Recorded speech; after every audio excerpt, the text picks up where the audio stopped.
Cowboys. Exactly. Yeehaw. All right.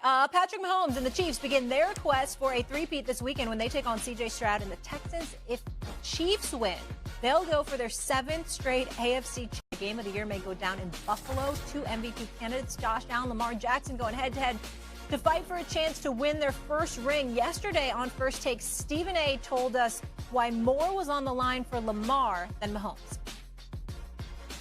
I'm just looking at Lamar from the standpoint, the greatness that we already associate with him. We've already validated Mahomes' greatness. He's already recognized as the greatest, arguably the greatest quarterback who ever lived. Lamar Jackson goes out there and wins the Super Bowl with all the other things we've already seen him do. All of a sudden, he's in a conversation. All right, Dan, what do you think would make the better story this season? The Chiefs three-peating or Lamar Jackson getting his first ring?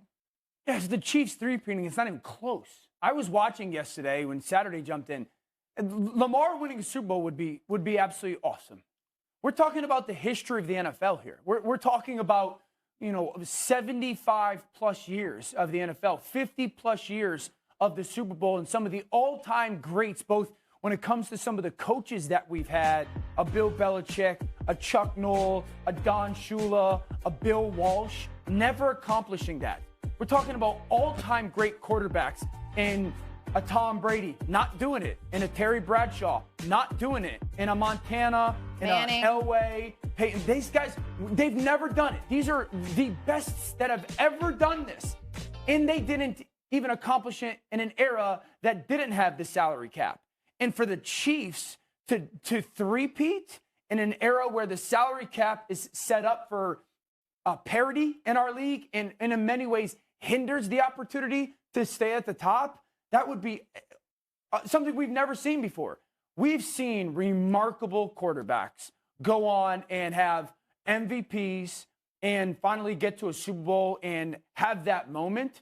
And Lamar's would be very much so up there with all of them. No one's done what the Chiefs are trying to do.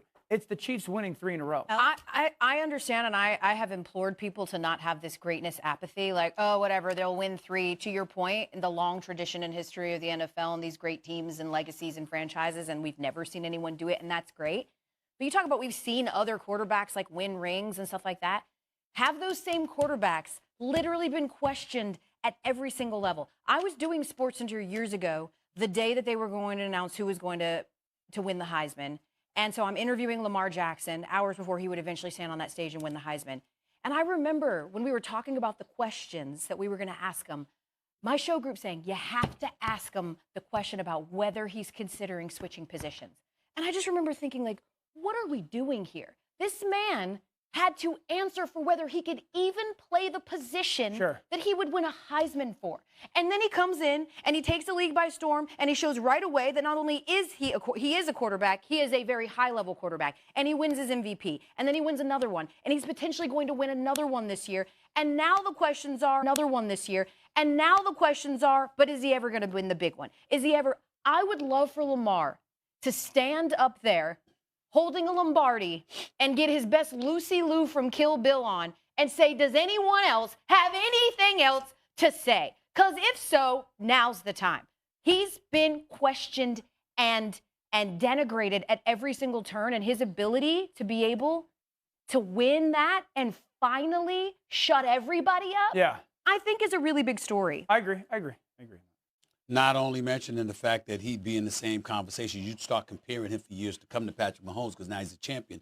And they're playing in the same conference, and they'd probably have to go up against one another, and he finally beats him.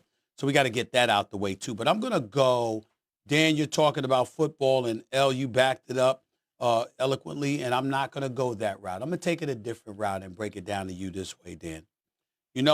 I would ask you to think about the sport of boxing for a second.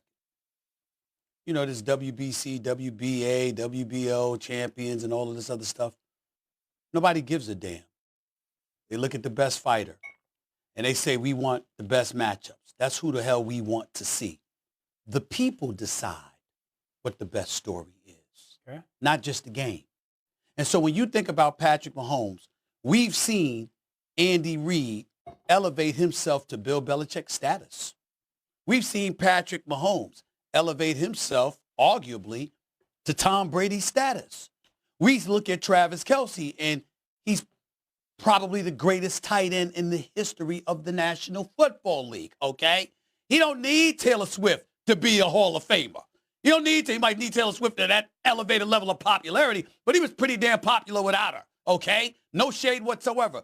The greatness is the greatness, but still in all, what's the better story? And when you think about Lamar Jackson and what L. Duncan so eloquently described over the last few minutes, and you think about the cynicism and the skepticism that has been associated with his career, when you think about how he lived down to it on numerous occasions in the postseason, when you think about the lopsided, results between him and Patrick Mahomes when they go up against one another, because it ain't even a rivalry yet, because Patrick Mahomes practically always wins.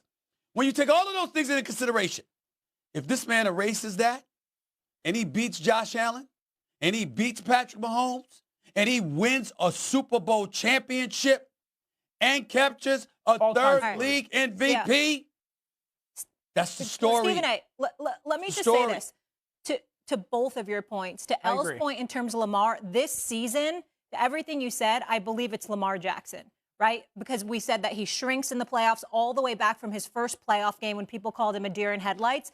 But from a historical perspective, of course, it's going to be Patrick Mahomes, right, in the record books. But one thing I have to push back on is the sentiment that you keep saying that if Lamar Jackson wins a Super Bowl, we're now comparing him to Patrick Mahomes. I feel like that's premature. I never said that. Stephen A. said but that. I thought you said you agree with him. No, I agree. You did say you agree with me, though. You said you agree, and I'm just coming to you based on being our football guy and the quarterback. I would say, because Stephen A., I think, ended it with saying, if he goes and wins it, we're having him in the same conversation as best quarterbacks in the NFL right now.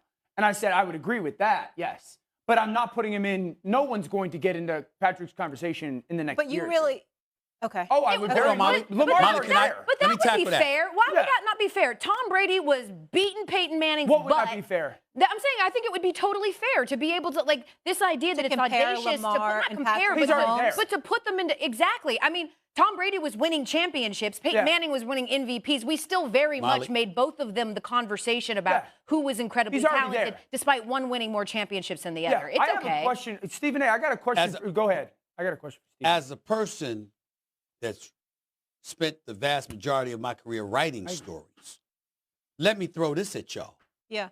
If Lamar Jackson does what we suspect he may do in beating Josh Allen, Patrick Mahomes, ultimately winning the Super Bowl championship, do y'all know what the narrative is going to be next year?